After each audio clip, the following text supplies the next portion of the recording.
kan biraan jiru jedhe. Ragaa Filiphiyoosi nama ta'uu fi waaqa ta'uusaa kan ibsu ragaa Filiphiyoos 2:6 akkas jedha. Inni bifa waaqayyummaati utuma jiru ulfina isa waaqayyummaa isaa abbaa isaa wajjin wal isa qixxeessu wanta qabatanii itti afanitti hin lakkoofne. Sigalee inni bifa waaqayyummaan utuma jiru asirratti main point naa qabu. Inni bifa waaqayyummaatiin utuma jiru ulfina isa waaqayyummaa isa abbaa isaa wajjin wal isa qixxeessu wanta qabatanii itti afanitti hin lakkoofne. Inni ulfina sana gadhiise akka waan tokkotti hin galle of godhe. Bifa garbummaa hin fudhate fakkaattii namummaatiin hin dhalate waan hundumaan nama ta'ee argame jedha. Bifa waaqayyummaan utuma jiru okay akka waan qabatanii afanitti lakkoofne dhufe nama ta'ee shidhaabi kana kenna yeroo baay'ee si kenna akka wangeelatti jechuudha dhaabbatu laata adoko ufumaafuu namumtusitti kulbakenna jedhina kan hunda fudhattee yoo afaanitti na dorgitu bakka lukkisii takkitti si kenneen lukkisii takka haadha biyyaa ijoolleen musliimaa dubbaddu rakkoo dhaggeeffadha lukkisii takka bichaa si kennaga amma Qolaasiyaasii tokko 15 dhaqeessi dubbiseen isa boodatti darba. Inni bifa waaqayyummaan dura ture suni nama ta'ee akka gara biyya lafaa dhufe immoo sitti argisiisa. Akka inni waaqummaa sun akkamitti namatti mul'ate. Qolaasiyaas tokko 15 akkas jedha. Kiristoos bifa waaqayyoo inni ijaan hin argamneen ittiin namatti mul'atudha. Uumama hundumaa dura dhalate jedha. Inni bifa waaqayyummaan dura ture nama ta'ee gad dhufee dhalatee argame sun immoo bifa waaqayyoo inni ijaan hin argamneen immoo dhufee karaa Kiristoosiitiin namatti mul'ate. Itti fufi gaaffii kee yoo asirratti siin gallees gaafa.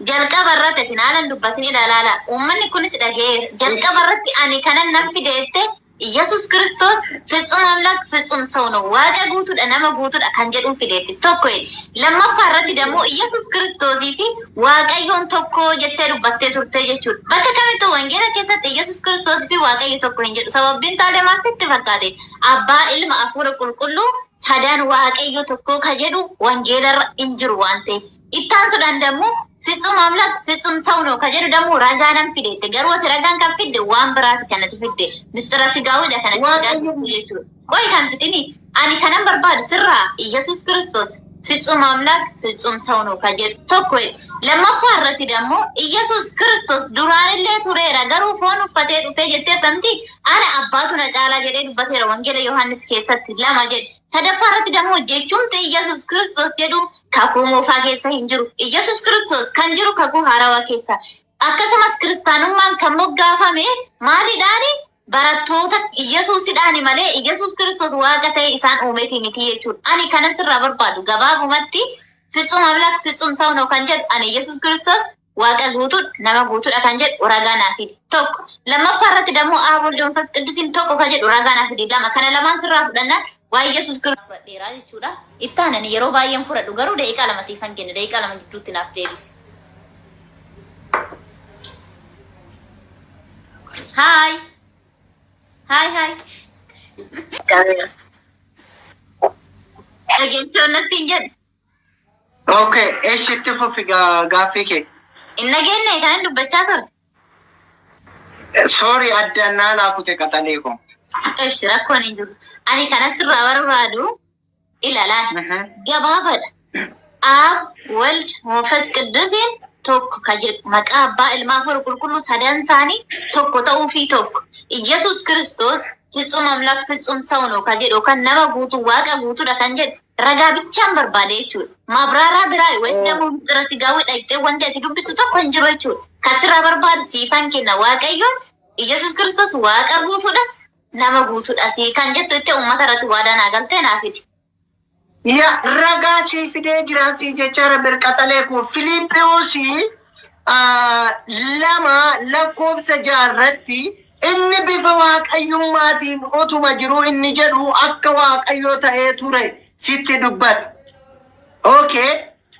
Inni ulfina sana akka waan tokkotti hin lakkoofne dhufee nama ta'ee mul'ate muluu isaatiin irra deebi'ee dubbisa. Luqaan 2 muluu isaatiin nama ta'ee argame jedha.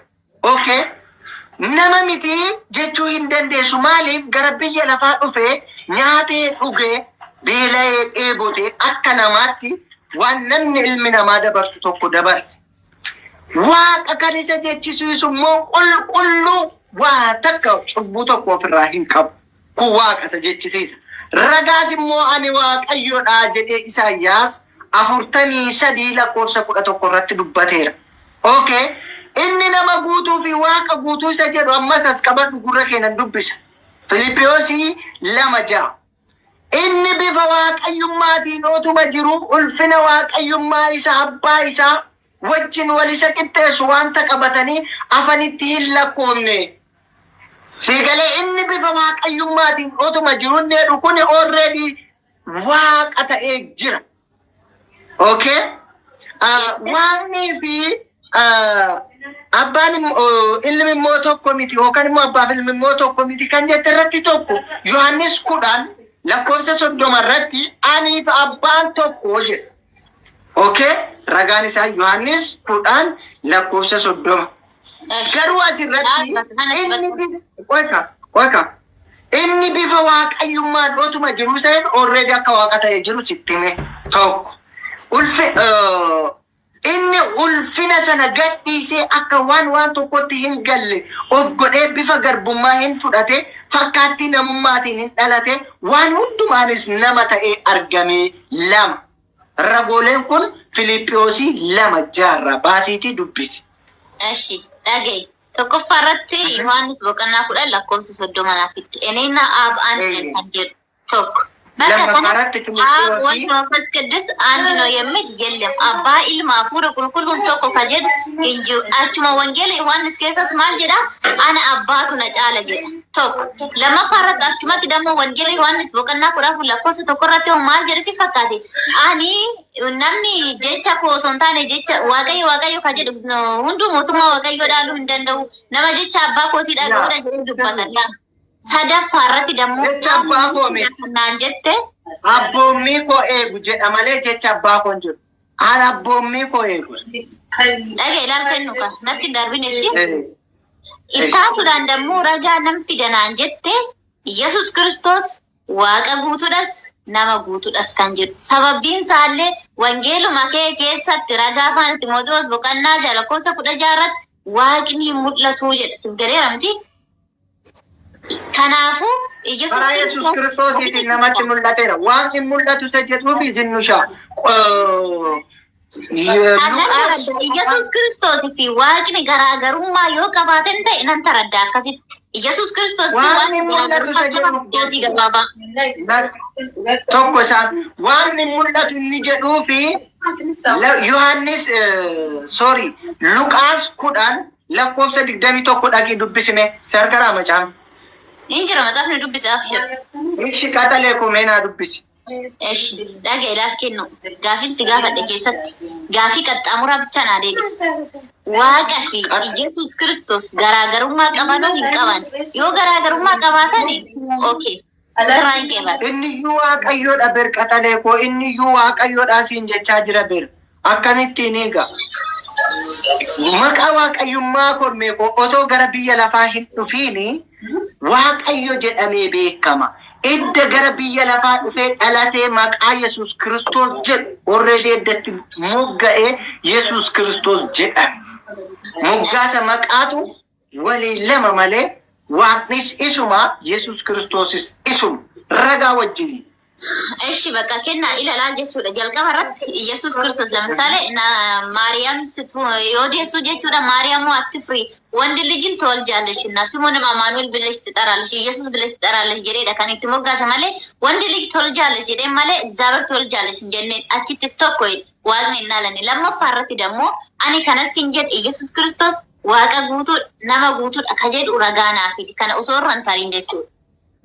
Gooftummaan mataa isaa irra irra dabareessas faayisaa ilmaan namootaa ta'edha.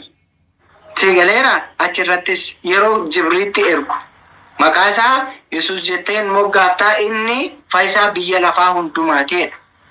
Okay. Fayyisaa Bakka jechuun waaqa waaqa guutuu. jechuudha. Fayyisaa jechuun waaqa jechuudha. Waaqayyootu fayyisaadha. Inni fayyisaadha. Maal hin beektu ati intala koo? Zinnusha.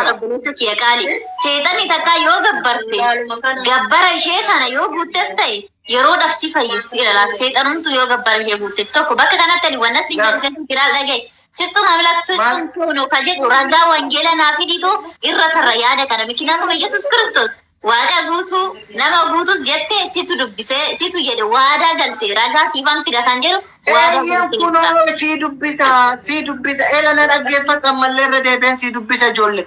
Warra maali zindushamaa waliin dhageenya. yaa ummata dura kan inni nam fide Yesuus Kiristoos waaqa guutuudha nama guutuudhas Ish waaqa guutuu ta'uusaa. Inni bifa waaqayyummaatiin otuma jiru inni jedhu waaqayyo akka ta'eeru moo waaqayyo akka hin taane ibsa. Tokko naaf deebisi. Era deebii. Inni bifa waaqayyummaatiin otuma jiru inni jedhu kun waaqayyo akka ta'ee jiru moo waaqayyo akka hin taane jiru mul'isa. Okay, ani gaaficha siif ibsi sababbiin isaallee waaqa guutuu nama guutuu ka jedhu namti daragaa naan jedhu. Okay, naaf deebisi kaa kana kormeeku. Gaaffichi gaafa deebar wangeela ta'edha. Okay, waaqa guutuu kana siin jedhee dhaggeeffadhu. Inni bifa waaqayyummaatiin utuma jiru ulfina waaqayyummaa isa abbaa isaa wajjin wal isa qixxeessu wanta qabatanii hafanitti hin lakkoofne inni jedhu sun already waaqa guutuu akka ta'e nutti hima. Maaliifi inni bifa waaqayyummaatiin otuma jiru waan jedhee nutti dubbatu. Lakkoofsa 7 inni ulfina sana gadhiisee akka waan tokkotti hin galle of godhee bifa garbummaa hin fudhatee fakkaattiin namummaatiin hin dhalate waan hundumaan nama ta'ee argame jedhee nama akka ta'e lafa kaa'a. Gaafadhu bakka kanatti yeroo tokko biyya lafaa kanarratti nama ta'ee kanti cubbuu hin qabne rabbiin tokkicha waaqayyoon malee jira moo hin jiru gaaffii kananaaf deebisati. Eshi dhageedhaan kiyya. Atis nama anis nama galee ramdi bakka kanatti ilaalaa walaa dubbisnuuti Yesuus Kiristoos ila waaqa guutuudha nama guutuudha kan naan jedhuuf siifan fida naan jette malee bifa waaqayyoo hin jedhu. Atis bifa diimaa qabaachuu dandeessa anis diimaa qabaachuu hin danda'a. Ati gurraacha qabaachuu dandeessa anis gurraacha qabaachuu hin danda'a. Bifti gurraacha sila ta'eef aniif ati tokko jechuu hin dandeenyu. Yookaan dammoo ani fitsum kennaa guutuudha kennaan dammoo fitsum zinnaash guutuudha jechuu hin dandeessu. Inni bifa waaqayyummaatiin utuma jiru inni jedhu kun waaqa moo waaqa miti mul'isa. Ani kanatti irraa barbaadu laal kennaa. Yoo hin jiru ta'e hin jiru inni bira tabarra. Maal kunoo sitti ni dubbise. Ani waaqa guutuudhas nama guutuudhas kan jedhu ragaa naa fidii siin jedhe. Siin fidaa jettee turte siin galeera miti. Ragaa siin fida naan jetti san kinoo Yesuus Kiristoos ikkoo asitti waaqa guutuu nama guutuu jedhaa naan jetti. Ati bifa waaqayyootiin hin geesse siin galeera miti. Kanatti ilaalaa gahe jechuudha. Ati tokkoffaa irratti waaqayyo argite waaqayyo bifa qaba jechuudha. Siif galeera miti. Ati garuu kan argite Yesuus Kiristoosidha. Yesuus Kiristoos bifa qaba. Maaramii irraa kan dhalate ilma dhiiraati. Gabreeliin akkuma jedhe ilma dhiiraa ni deessa maqaa isaallee. Yesuus jettaan akkuma jedheen eeyyan ilma dhiiraati. Atillee fakkeenya maalii qabda? Fakkeenya ilma dhiiraa qabdaa jechuudha. Waan biraa miti kun inji malee Yesuus Kiristoos fitsumsa fitsuma amlakno kan jedhu wangeela irra hin jiru tokko. Lammaffaa irratti dammoo Eshi kunoo fitsuma amlaak na'u atamma waaqa dhugaa ta'uu isaati miti kan dubbattu. Amma gaa tokko tokkoon immoo macaafa gargar fidee sitti magaa akkasii galutti walirraa fudhan. Lakkoofsa 7 sii dubbiseen ani waaqummaa isaa immoo bakka biraa dhageessii dubbisa gaa dhaggeeffadhu. Inni ulfina sana gadhiisee akka waan tokkotti hin galle of godhee bifa garbummaa fudhatee fakkaattii namummaatiin hin dhalate waan hundumaanis nama ta'ee argame kan jedhe kun nama akka ta'e himeera moo hin himne? Naaf deebisi. Asitti waaqa guutuudhaaf hin jedheera nama guutuudhaaf hin jedheera. Oromoo kamitti hikkata kennan? Nama moo nama miti mul'isa. Nama guutuu akka ta'e. Waaqa guutuudha nama guutuudha kan jette hin himu. Asitti ammas qabate. Amma ittisiidha. Ati kan dubbattu waa'ee sigaa Macaafa bakka Kiristoos wanti jiraachuu isaa dubbattu kan nama ta'uu isaa dubbataa jirta. Amma na dhaggeeffadhu. Waaqummaa isaa siin fida bira akkasitti nan darbu bar. Sii galee. Hidhi kaa bakkaanii fuudhudha nama guutuudha. Lakkoofsa torba na kootu gaa na dhaggeeffadhu gaabadhuuti. Inni ulfina sana gadhiisee akka waan tokkotti hin galle godhee bifa garbummaa hin fudhate fakkaattii namummaatiin hin dhalate waan hundumaanis nama ta'ee argame kan jedhu kun nama guutuutu akka ta'e ibsamoo hin ibsu. Eshi nama sababiin isaa maalti fakkaatu osoo ani dhagaye kanatti qoy sababiin isaallee laal dhagaye kennu na dubbachiisi dursa ani daa'ima tokko osoo hin ta'e fakkeenya namaatiin handa'a malee fakkeenya waaqatiin hin da'u. Singaleera miti kunis narratti bilbilina namummaa sana amanuu keeti gaanan barbaadu nama guutuu ta'uu isaa achirratti namummaa isaa mana nama naani bakka already kanaan ala maal barbaaddani namummaa isaa amantee waaqummaa isaa immoo siin fide waaqummaa isaa immoo na dhaggeeffatu waaqummaa isaa immoo nama dhagaika siin fide waaqummaa isaa immoo achi የፈለግሽው daqiiqata kanaaf እግዚአብሔር nama ta'uu isaa waaqa ta'uu isaa kana kan barbaadde injiru kan waaqa ta'uu isaa sitti moo Kootu gaa siifan fida kaa macaafa irra siifan fida amma immoo Ilis walaa caqas. Ati nan fida kan naan jetti jalqaba irratti Yesuus Kiristoos waaqa guutuudha nama guutuudha ragaa siifan kenna naan jetti tokko lammaffaa irratti dammoo ani eeyyeen Yesuus Kiristoos ila ergamaa rabbii ta'uunsaa akkasumas dammoo ana abbaa kootu na caala jechuunsaa akka aangoo abbaan kennee fi akka dubbate Hojjeewwanis keessattis nuu himan lama sadaffaa irratti dammoo wanti hubattu keessatti ila abbaa ilma hafuura qulqulluu sadaan waaqa tokko miti sababiin isaati wangeelii Yohaannis boqonnaa 30:10 irratti kan naaf fidde aniif abbaan tokkodha malee ani fi hafuurri qulqulluu fi abbaan tokko ka jedhu naaf hin finne lama ani kanas irraa barbaadu deebii gabaabaa Yesuus Kiristoos waaqa guutuudha moo nama guutuudha tokko lammaata irratti dammoo Yesuus Kiristoos waaqa qaba moo waaqa hin qabu lama kana lamaan naa deebisnaan karaa kaanitti ni tarra jechuudha. Tadiyyuu kan gaafatte si deebseera nama guutuu ta'uusaa waaqa guutuu ta'uusaa gaaffii lama waaqa qabaa fi hin qabuusaa na gaafatteerta. Kana sadan jalqabaa waaqa akka Yohaannis 20:17 irratti already akka waaqa inni hin qabne sitti mee darbeera.